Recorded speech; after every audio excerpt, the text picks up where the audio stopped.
Hi, this is Susanna Gabrielli. And this is Cleo Constantine. And welcome to The Candid Companion. We hope you missed us. We have been very busy traveling the Southern Hemisphere and Asia over the winter. If you're just tuning in for the first time, we are two escorts in love who like to talk about issues that affect us and just kind of give you a glimpse into our lives. And we have lots of new topics that we're excited to share with you. We were working under many different legal models while we were on tour. I worked under decriminalization in New Zealand and New South Wales, and we both worked under a legal system in Victoria. Mm-hmm.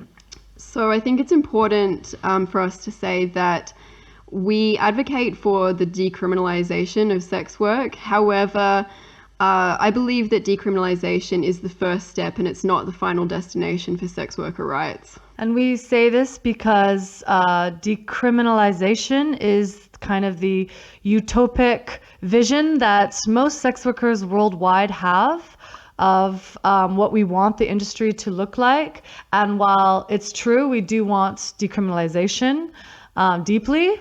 We're kind of, I would say most workers kind of are in agreement on this.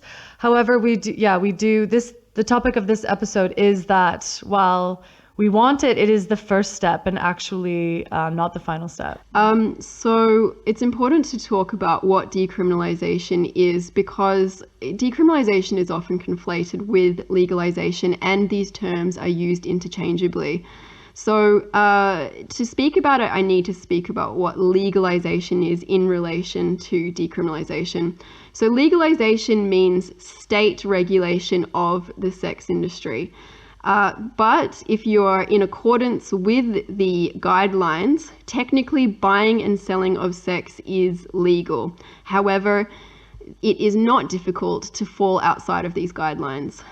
The second model that is most common is the Nordic model. In essence, this means that selling sexual services is legal, but purchasing sex is criminalized. That means that the purchasers of sex can and are arrested and, do end up with criminal records for purchasing sexual services. And it is based on a feminist principle that consent cannot be bought and that the paying of sex is a tool of coercion, in essence making the purchasing of sex a form of rape. Mm.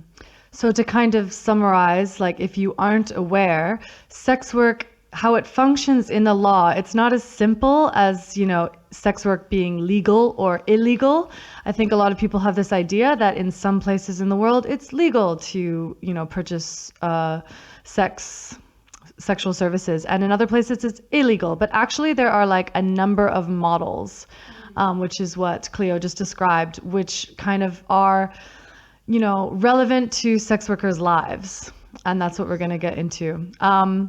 So, for example, there are, like here in Germany, I would say most people are under the impression that sex work is legal, So, we're all good. You can hire an escort, you can go to a strip club, like no consequences. However, actually the situation in Germany changed in 2017 with the introduction of a new law that made it mandatory for sex workers to identify themselves on an official list. They have to register themselves at a local governing body. Yeah, at an AMPT, register themselves, carry around an identification card, and participate in mandatory sex trafficking seminars to essentially make sure that they are aware of their way out of the industry if they wanted to exit. And while, we can understand why this law could be interpreted as, protecting sex workers from sex trafficking by giving them the tools to kind of understand their situation. What we've seen is this law be highly problematic, and a lot of sex workers are against it because, simply because most sex workers don't want to identify themselves on an official governmental list. And why should they have to when stigma, has not, we have not achieved a moment in society where there is no stigma against sex workers. And there are many privacy concerns as well, as many of our, colleagues have had the experience of going to be registered. There is no privacy even when you are in this office to go to a counter and identify yourself as a sex worker. There is no privacy given to you. Your name and your address can be stated loudly in an office full of other people who are in the office for other official reasons.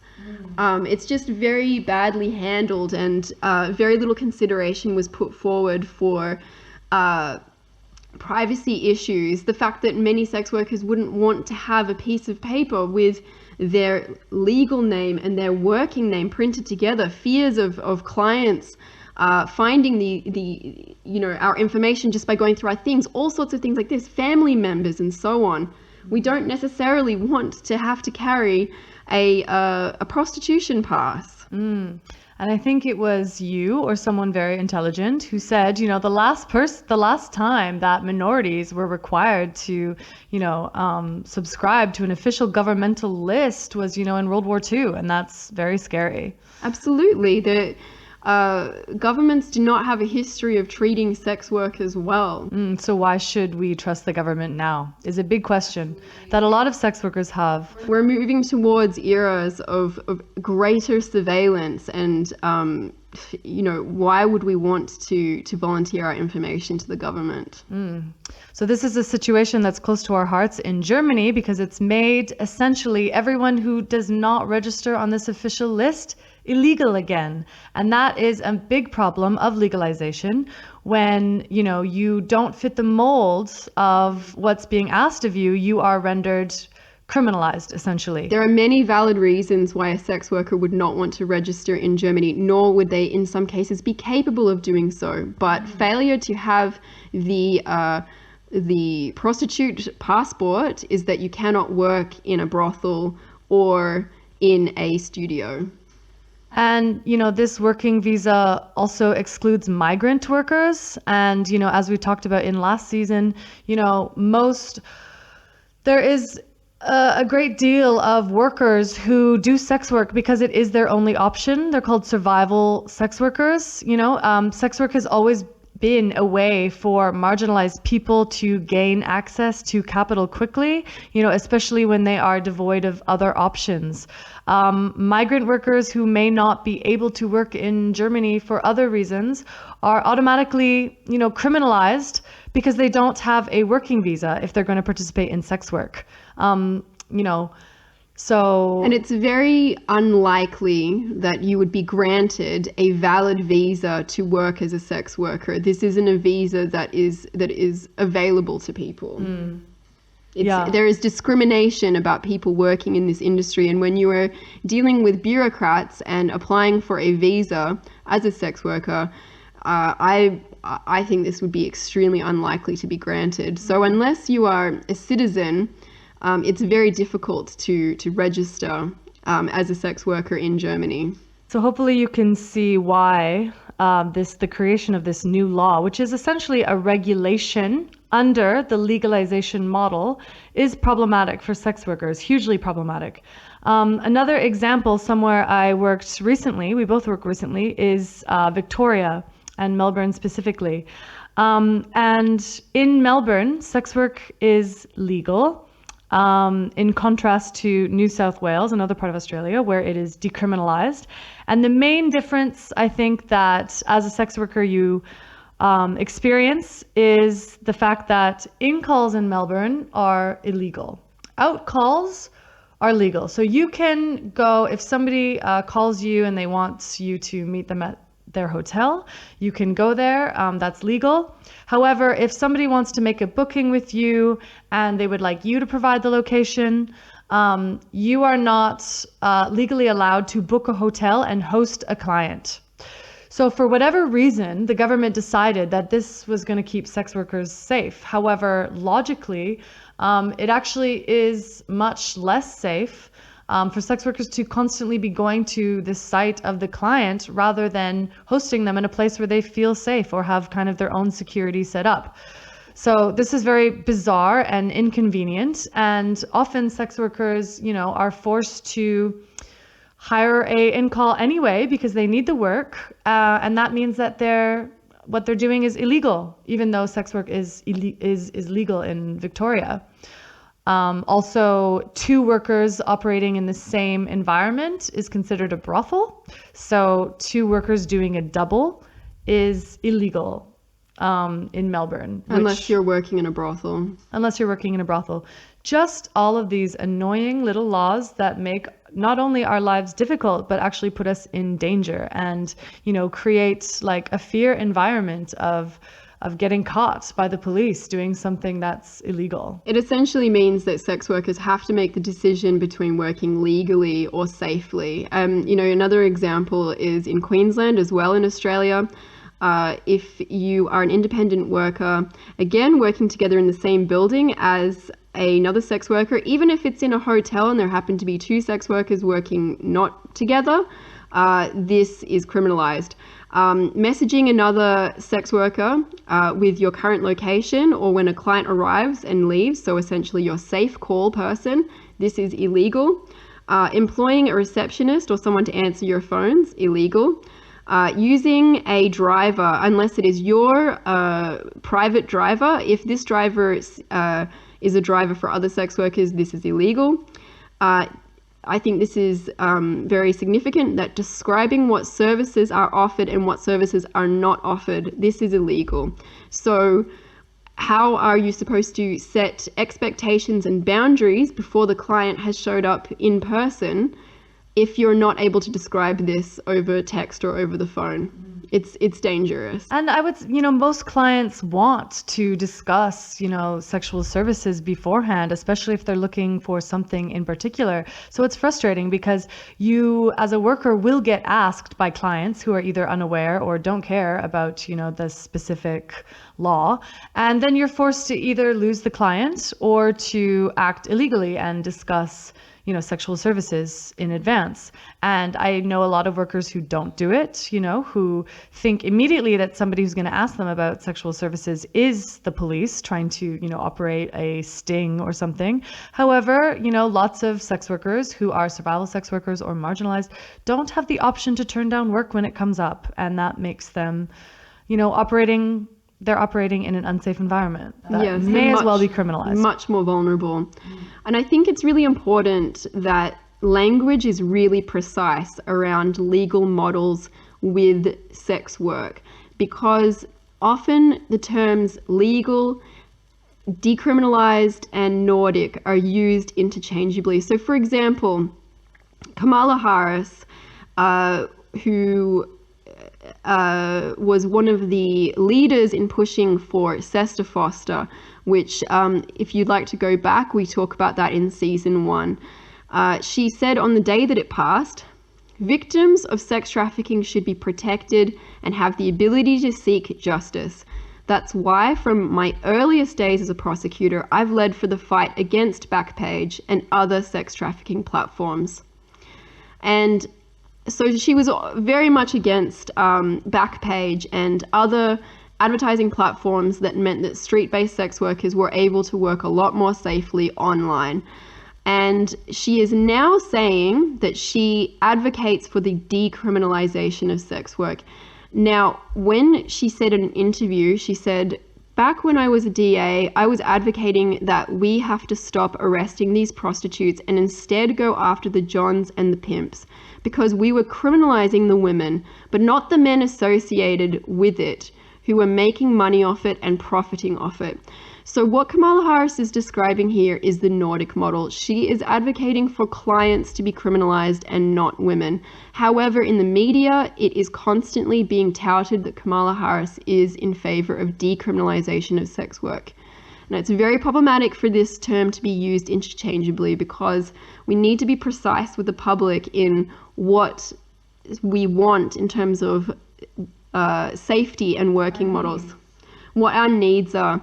I don't think there are any sex workers who are in favor of the Nordic model. The Nordic model makes it harder for sex workers to see safe clients, because if clients are afraid of being criminalized, then who are the ones that are going to pursue sexual services? Ones who have less regard for their safety or of doing something that's illegal. So it essentially makes it more dangerous for sex workers, and also, the supply of clients can also be cut drastically. And I think that for people who work outside the sex industry, what I like to talk about in terms of the Nordic model is to imagine if you were trying to like take sex out of it. Imagine you were trying to sell a house, but the selling of the house is legal, but the buying of it is illegal. Imagine what boundaries and barriers would be in place that would make it so much more difficult for you to sell your house. Like, you wouldn't be able to use a real estate agent.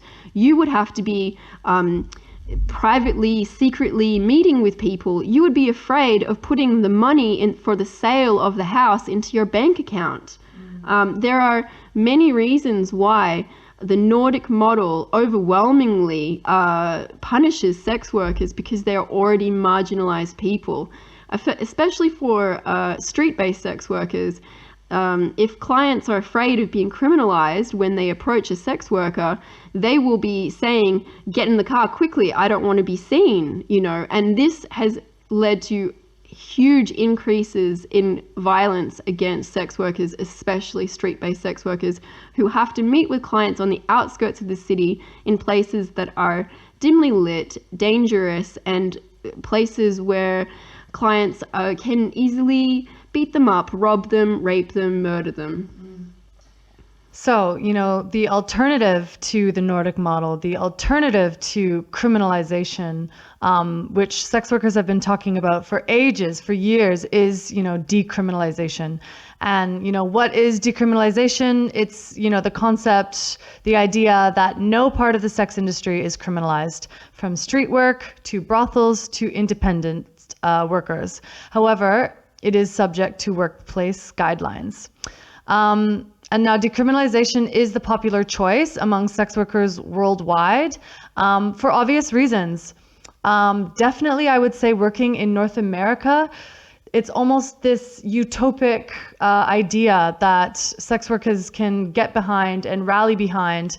And it's understandable. I've worked in North America, and to, be constantly afraid of the police, to be, caught by the IRA, or, it's like it's terrible to live in fear. And, I've actually read many accounts of trans street workers who say that their biggest enemy is the police, actually, that they fear not so much Johns and clients, but actually they fear the police. So the idea that, no aspect of the sex industry being criminalized is extremely attractive. And I would say, for myself, and I think Cleo as well, like, we definitely want to see decriminalization in our lifetime. We're fighting for it all the time.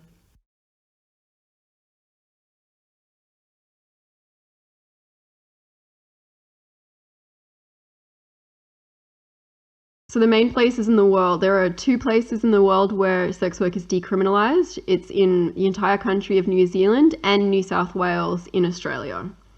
And I started in the sex industry in New Zealand. That's where I had my, formative experiences in the sex industry. I also come from New South Wales myself, and so I had lived most of my life in two places where sex work was completely decriminalized.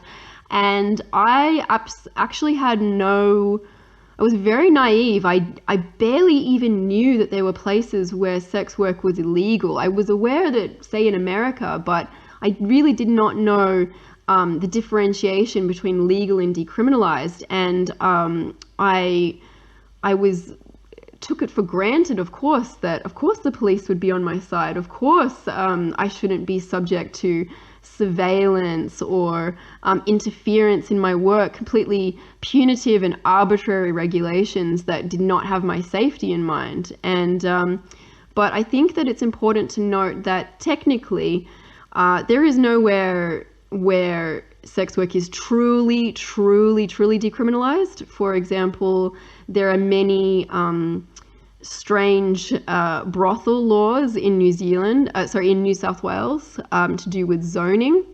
And condom usage is mandatory in New Zealand. That means that condom usage is mandatory for all forms of sex, including oral sex. And clients and workers are both criminalized for asking for or offering these services. To not use a condom. Exactly. So if you advertise that you offer blowjobs without a condom, you are subject to penalties. Obviously, we're starting off this season with quite a theory-heavy episode, and part of the reason we're doing this is because we both were touring this winter in the Southern Hemisphere, and both operating in places where sex work is decriminalized. And this was obviously an attractive choice for us because, you know, as much as possible, we want to operate within the law because, you know, we don't want to experience oppression or criminalization.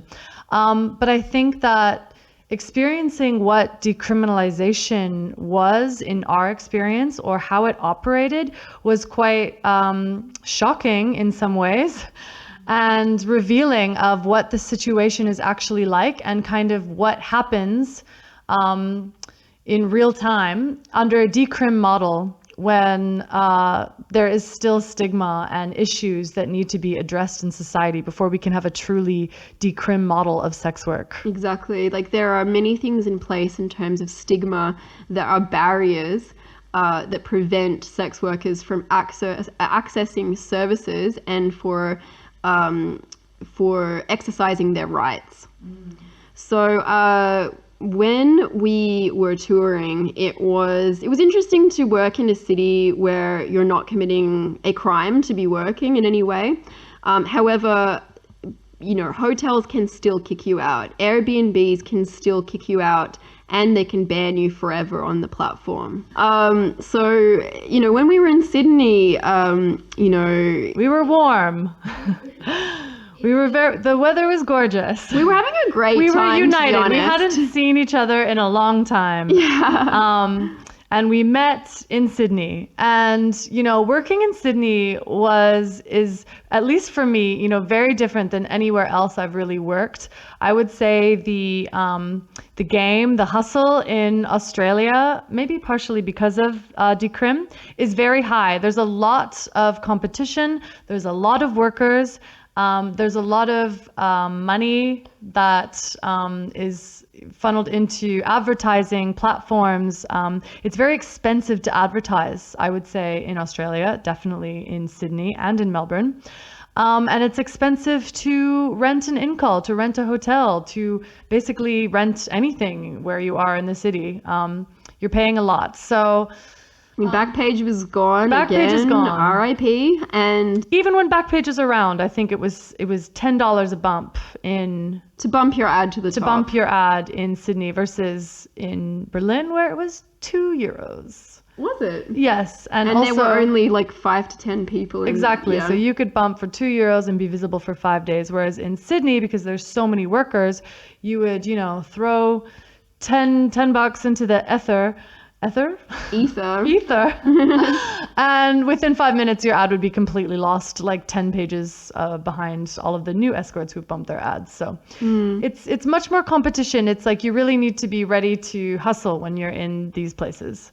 And no offense, Sydney, but you really offer a very unique and aggressive breed of time waster. Deeply. I don't think I've ever had my time wasted quite so deeply as in Sydney. It's kind of remarkable, actually. Yeah, and I think while I was on this tour, I thought to myself, hey, I think it would be, because I had not worked in a brothel since I first started in the industry 2 years ago. And I just thought, like, man, like, these time wasters are really annoying me. Like, maybe, what would be nice would be if I got rid of all of my admin work and had someone handle that for me and work in a brothel. And brothels are completely legal to work in. Brothels are very popular in Sydney, and I wanted to see what it would be like to work in a brothel in Sydney. Also, like in Australia, there is such a distinct brothel culture that doesn't really exist in anywhere that I've ever lived. I think it's just important to note, like most sex workers actually start off working in a brothel compared to like North America, where I think a lot of workers would have certain associations about brothel workers. They wouldn't consider it an option. They would be nervous. In Australia, there is such a brothel culture. They're kind of similar to strip clubs almost. Yeah. So it really, I would say there is still stigma, but there isn't the same level of stigma, I think, for new workers. I think working in a brothel presents itself as like a safe and viable way to enter the industry. There's definitely a mentality in Australia that working in a brothel is safer than working independently via online platforms. I think that this sentiment is definitely echoed within the industry and by brothel people who have a stake in the brothel system. The whole idea is that there are cameras, there are panic buttons in the room, and there is security, and that there are other people around, and that so therefore it is safer to work in a brothel. And I'm always down for a weird time, so I was like, let's go. Same. I kind of was like, let's get some more material for season 2. Yeah, let's work in a brothel and see what it's like. Yeah, and I really was not ready for what happened. So in a brothel, you're technically an independent contractor. You're not an employee. So that means that you're not paid an hourly wage. It has various implications in terms of workplace health and safety insurance and so on, and paid leave if you were to have an accident, or if you're sick, or if you want to go on a holiday. You do not have any of these entitlements as an independent contractor, which is what you are when you work in a brothel and not an employee. Not only that, but you often pay a brothel a shift fee. Maybe not often. Sometimes we did pay a brothel a shift fee, which covers laundry and snacks while you're working. Which is not covered by the 40% fee that you pay for each booking. So basically you give away almost half of your earnings. Every booking that you do secure in a brothel, you're already giving away almost half of what you earn to the brothel managers. You're still basically treated like an employee. Like, you cannot just come and go as you like. You have like minimum hours that you're to be on site. And there was just this really intense feeling of control by managers, which I was really not used to. I haven't had a manager for over 2 years. Yeah, I think both of us struggled with that a lot. Like, there really is the feeling that even though you are not an employee, that you need to kind of keep your head down, follow the rules. Otherwise, you're going to be punished by being fired, or often brothels charge fines for infractions for various things, such as calling in sick. You can be fined for that. Such as leaving dirty dishes in the sink. You can be fined for that, and the fines are completely arbitrary and decided by the establishment. So we started working at one of the more popular brothels in Sydney, Probably called, the most famous. perhaps the most famous, called Tiffany's. There is a dress code. We had to wear tights and cocktail dresses, which was also kind of silly. We were charged a fee if we didn't have tights. It was of $20. $20, which is crazy. And we really did feel kind of like girls in a boarding school. Like it was a weird experience. I think both of us enjoyed talking with the other workers. Yeah. Like we immediately had this feeling of like camaraderie, which was really nice. And Yeah. like I remember when I used to be a dancer, really appreciating just being around other workers, kind of like hanging out. Like that really like nourishes you, especially when you're in like a strange city and yeah, you're isolated. So that was really nice. However, being forced to comply with this dress code and just the kind of like attitudes of the managers was challenging for both of us, as I just think kind of independent sex work can be very isolating. Like it's really important when you're an independent worker to make sure that you keep your social network strong. And the beauty of working in a brothel is many reasons. The admin, like I described, but also like as I said, the camaraderie, the social aspect, the feeling of support is really quite beautiful. But that is as highly as I will speak of this brothels generally. For example, in this brothel, condoms were not included. yeah, that was really shocking for Yeah. us. The fact that we had to bring and provide our own condoms to work at Tiffany's. Which is actually technically illegal according to the Brothel Act that in New South Wales, which is that workplaces generally in Australia must provide protective equipment to employees. And also brothels under the Act say that they must provide protective prophylactics or whatever. So that means condoms, dams, gloves, etc. ought to be, and it's the responsibility of the brothel to provide these to workers, but not at Tiffany's. We had to bring them ourselves. And Not in many places in New South Wales. I don't think I heard of a single brothel in New South Wales. I'm sure they maybe exist, but Yeah, I have asked many workers about this. It seems that in Sydney it's quite rare unless you go to some of the suburban brothels that are not in the city centre. Some of these suburban brothels do provide condoms to workers. However, these seem to be the exception and not the rule. And in Melbourne, for example, in the brothels in Melbourne, they definitely give you a huge party pack filled with condoms, all different sizes, lube. Like they really do provide that under the legalization model, which is interesting. So the other requirements that we had was that we had to stay 9 hours per shift, sometimes longer, which is longer than an employee would. We did not have like mandated breaks. Like if the clients were coming for introductions, as a worker, you were pressurized to not say to managers, look, I'm taking half an hour off for my lunch break. You were pressurized to be working for the entire 9 hours. And as well, like all of our money, our earnings were held at the front desk in a safe. And they were held there until we completed our shifts. There were keys for us for the safe that we did not have access to. Reception had access to them. So essentially, there was just so many problematic violations in this brothel. But what we kind of came to the understanding was that these places, these brothels, kind of get away with it because no one is going to report them. And because sex work is treated just like any other job under decriminalization, the onus is on the worker to go to the civil court, to identify themselves, and to report the conditions in a brothel. However, there's many reasons why somebody wouldn't want to do this, to identify themselves, to make themselves unsafe, they would definitely lose their job. They would not receive compensation from the government. So this is a power dynamic that makes it possible for brothels to function the way they do. And if you don't like it, you go somewhere else. You They move are on. essentially weaponizing stigma against you in order for you to feel unable to exercise your civil rights as a worker.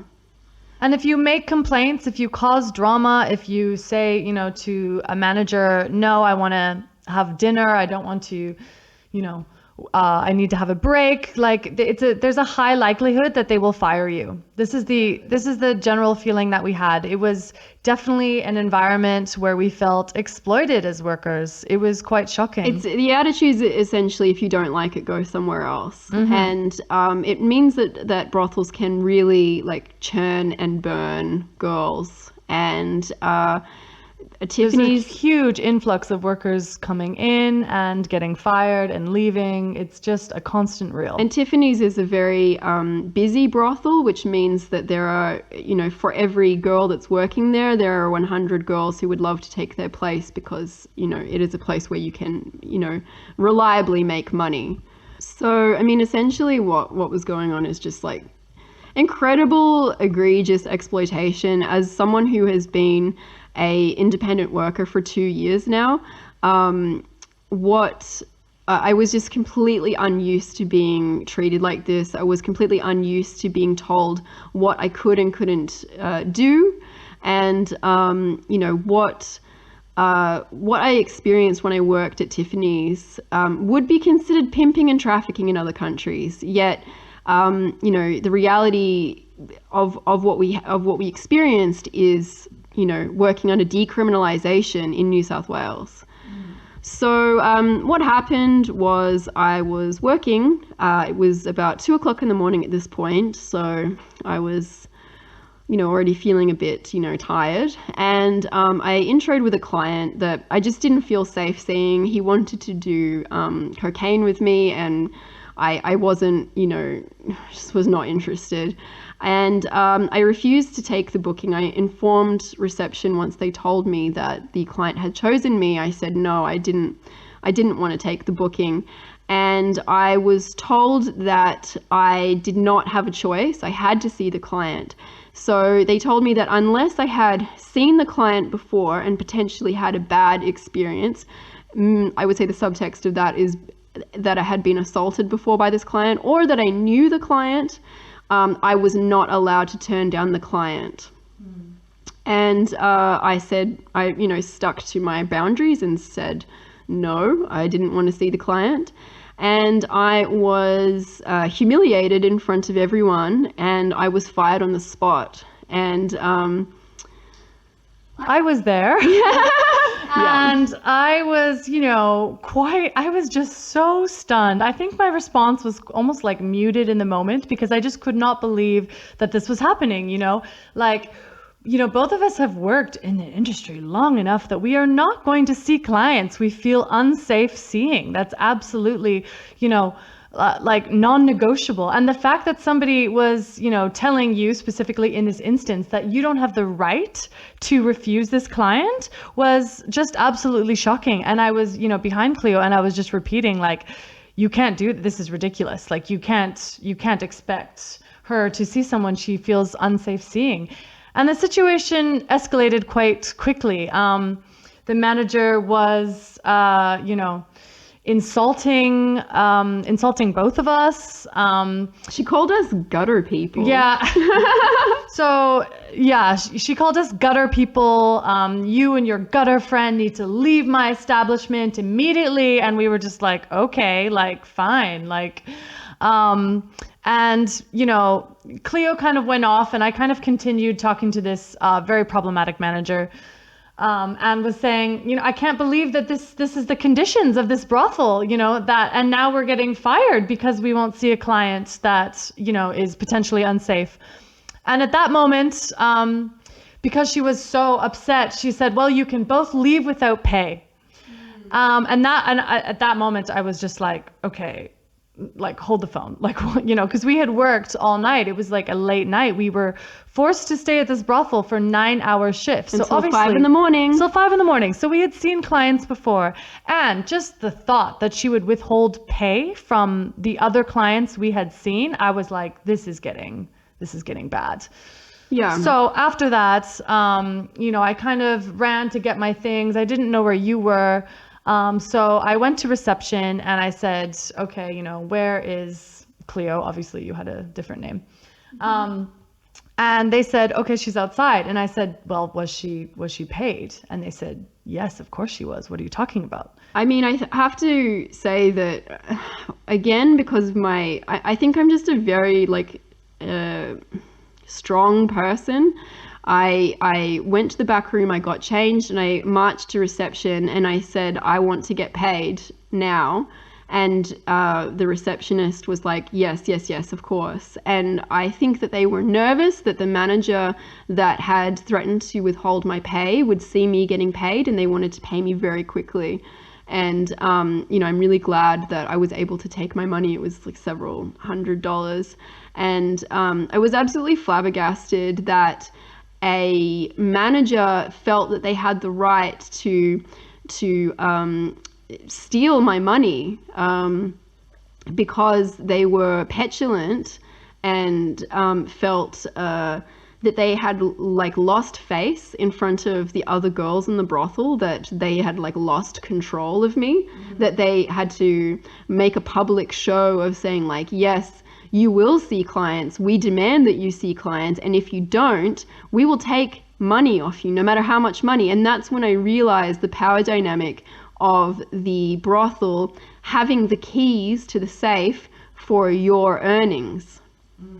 And essentially I felt like I was being blackmailed to be complicit in being essentially raped by a client that I didn't want to see. I mean, as an independent sex worker, I refuse at least half the clients who inquire to see me. I have standards, and not to mention, I think in this job it's extremely important to trust your gut.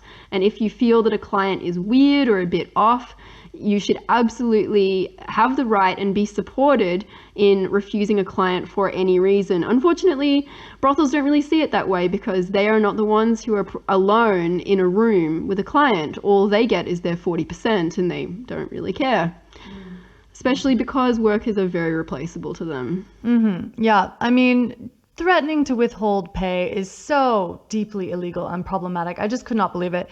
And I went to reception and I told them, you know, that this manager threatened to withhold pay. And even they, the other, you know, people working at this brothel were quite shocked, as, you know, they know that that's deeply illegal.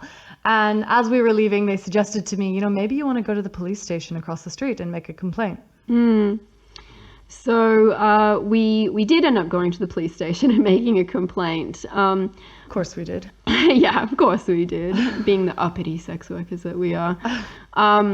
And when I went to the police station, I was basically told that there was nothing in legislation to cover what would be considered in other jurisdictions to be exploitation, pimping, and human trafficking. So holding someone's money, forcing them to see clients, coercing them to see clients, blackmail, etc. All of this would be classed as human trafficking in many places.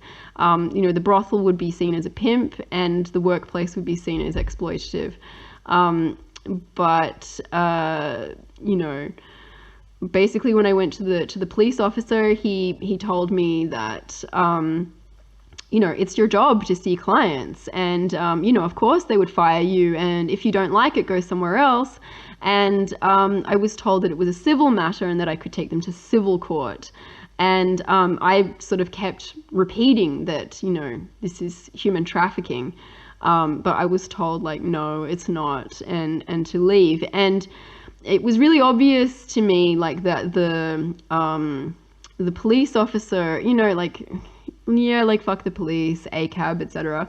But like, it was really obvious that the police officer had no sensitivity training when it came to dealing with dynamics of sex work.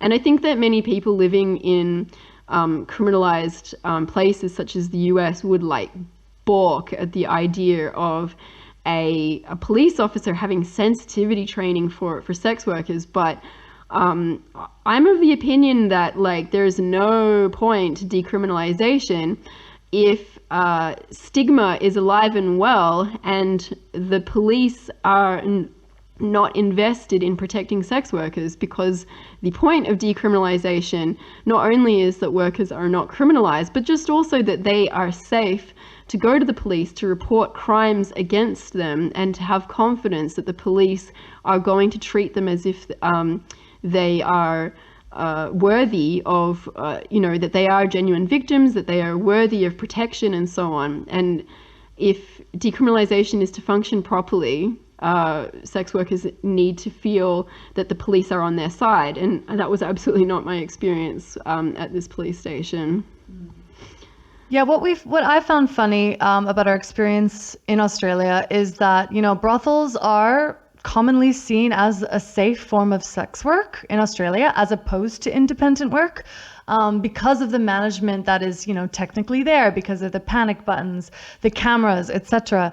However, this was something that was repeated by other workers in the brothel. Oh, many times. I was speaking to many workers that said, oh wow, you're independent. Like, how did you? Oh, like one day I'll go independent. And I was like, oh my God, like you really see this as like a level up or like a next step. Whereas, for me, I found working in a brothel, having to intro and sell myself to clients all the time, exhausting and definitely not my preferred mode of working. I found it incredibly taxing, like difficult. You need the energy levels. You're in heels for 9 hours. Like, I just couldn't believe the attitudes of a lot of workers who seemed to think that working independently was more unsafe. Brothel managers really like to drum into the heads of workers in brothels that independent work is more dangerous. You never know who you're going to meet. Like you're meeting any stranger off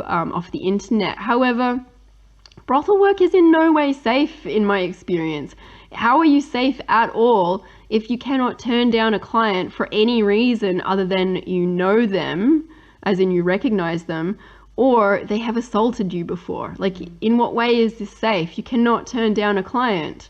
And I don't feel that managers were in any way supportive of workers if they were feeling, if they were to have been assaulted. I really feel that while I didn't witness this, but just by my experience with them, that they probably would be told to suck it up and get on with it. Yeah. I think it is important to note, though, however, in the situation of New South Wales, at least, while being independent may not be more dangerous, it is much more expensive and inaccessible for many workers. Rates to advertise are so expensive in New South Wales. Like it can be, easily $50 a day for a single website, and often you want to be advertising on many websites. So it's just not like a financial possibility for a lot of workers. And that makes brothels the more attractive option. However, what we've seen is that, the conditions for working in a brothel under Decrim are absolutely harmful to workers. And I think it's important to go back to the issue with the police is that, the advantage of Decrim is that, workers should be able to approach the police. However, again, with the lack of sensitivity training, and also the fact that while it might be decriminalized, while your job might be decriminalized, there might be other ways that what you are is criminalized. For example, sex workers are often not just sex workers. It's important to be intersectional here. Many sex workers are people of color, who have trauma surrounding, the police generally. They may be trans. They may be a drug user, going to the police is complicated and traumatic potentially for all of these reasons. So we really kind of want to get back to this point that decriminalization is not ideal as a model right now, especially as we've experienced in New South Wales, because of, as we've, discussed, like the police, mainly because stigma is still in place in society. Like workers do not have the same, workers don't have the, freedom to just go to a civil court and make a complaint against their employer. It's much more of a, there's much more consequences for a sex worker to out themselves than it would be for somebody, you know, working in a restaurant to go make a complaint about their employer. It has, you know, potential implications for their family, for their spouse. A lot of sex workers aren't out to their families, out to society. You know, if people in their neighborhood found out, it could be dangerous. Like, these are things that lawmakers need to consider. And it means that workplace violations constantly go unchecked. And not only that, like egregious acts of exploitation, criminal acts of exploitation go unchecked. We felt really compelled to make this episode because I guess the dominant narrative that we experience online and through, you know, via sex workers that we know is that we're constantly pushing for decriminalization. And that is a completely valid goal. We do want that. Sex workers want decriminalization. However, once again, we think that decriminalization is the first step to, you know, having, you know, like changing policy around sex work. And actually that there should potentially be special conditions that are specifically related to sex work that take into consideration the special position that sex workers are in. And there's many other jobs, like many jobs that have special conditions, such as boxers, for example. What was the example that? Well, for example, I think the public would love for boxers to be fighting, you know, barehanded. However, they are mandated to wear gloves for their own protection. And this is an industry-specific regulation. And, you know, I mean, like builders, for example, people who work in construction, they have industry-specific regulations in terms of you know, safety and so on. And, you know, I think that we're not advocating for legalization, but we are talking about sex worker-led guidelines with our needs in mind. Sex workers need to be involved in lawmaking around sex work because we are the only ones that are tuned into our specific needs based on experiences we have in the industry. You know, for example, to take the example of Melbourne, sex workers are 100% not safer not being allowed to do in-calls. If sex workers were involved in this kind of legislation, it would not be that way because sex workers know that it's like massively inconvenient and often makes you make the choice to be, you know, work illegally by not taking in-calls. Sex workers need to survive. I mean, I don't feel that the in-call rule in Victoria is put in place to keep sex workers safe. I feel like with many regulations that are put in around the sex industry, it is to keep sex workers and the general population separate so that the middle classes are not exposed to our filth, basically. You know, that I think like a lot of people are worried about having a brothel in their apartment building or, you know, an unofficial brothel where men are coming and going and there's all these, you know, horrible, disgusting women, bad influence on children, spreading of diseases and all sorts of things. The idea is to put workers, like say like, oh, it's okay to have a few stray workers coming to a hotel for an outcall. However, we don't like the idea of workers and clients coming and going, you know, in suburbia. And, you know, brothels, well, we can keep them separate and it's a designated area where we must like tolerate this activity.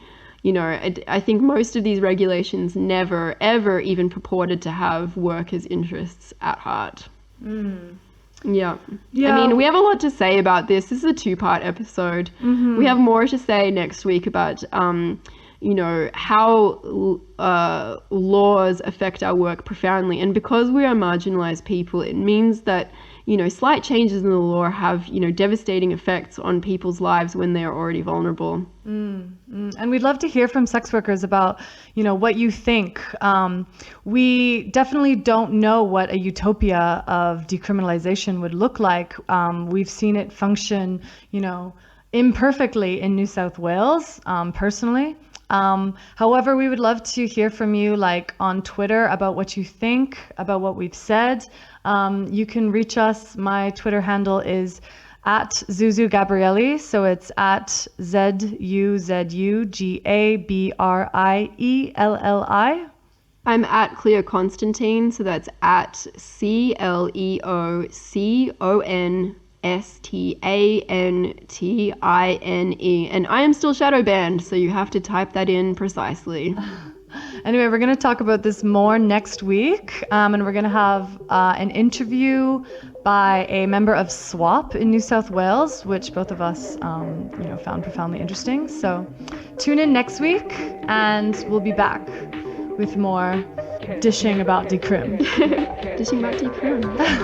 Thanks. Bye.